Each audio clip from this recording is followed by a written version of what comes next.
There are trade-offs that are basically that stem from your ISA. For an operating systems developer, that basically means that your architectural dependent directory will have various differences between the different architectures and between what they support. So one of them is that do you want simple compilers but complex hardware? So do you want to implement a lot of things in the hardware and much less in the compiler, which is the software or in the operating system, versus complex compilers and simple hardware? So do you want very simple hardware, and then when you basically call something that is like multiply, then it will basically break that down as a compiler to basically additions or something. Then there is always a burden of backward compatibility. You do not want to come up with a new ISA that is not supported by your old compile or by old compilers or by old uh, legacy softwares, for example, because that would just make it very costly to move to that. So sometimes you need to support things out of legacy and phase them out in 10, 15 years until they are no longer needed, or until basically the cost of phasing them out is much better, higher, or is much lower than having them and maintaining them. There are also performance and energy consumption trade-offs. So you basically have, if you have a very complex uh, piece of software, a very complex ISA, then it typically consumes more energy. But it is also typically faster. It's typically more performant. So these trade-offs you need to think about. So let's look at assembly programming 101. If you have never done assembly programming, then it's nice to look at what actually happens when you write something like f is equal to g plus h minus I plus j.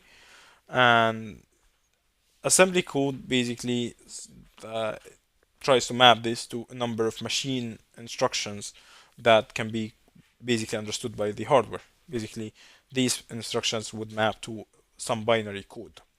Let's suppose that f, g, h, I, and j are in registers f to register j, so rf is stores f and so on. And suppose that rtemp is a free register, so you basically loaded this from your memory somehow.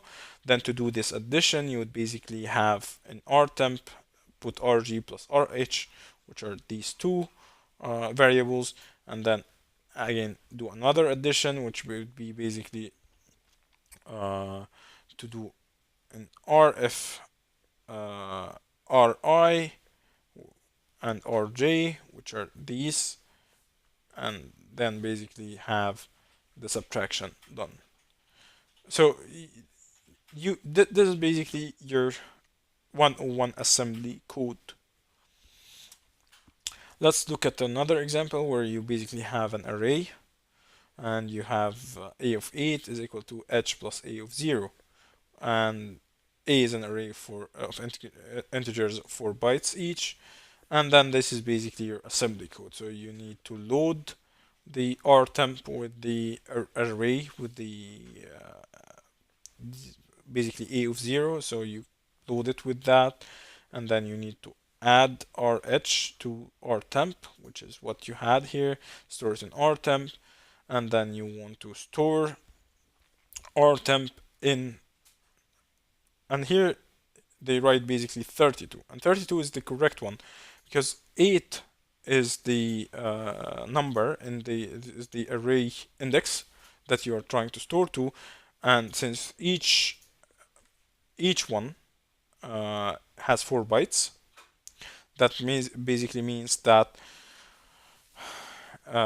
you have to jump 32 memory locations, because the a of 0 will take the first 4 bytes, a of 1 will take the second 4 bytes, a of 2 will take the third 4 bytes, and so on. So you have to jump 8 memory locations, and that basically becomes A32.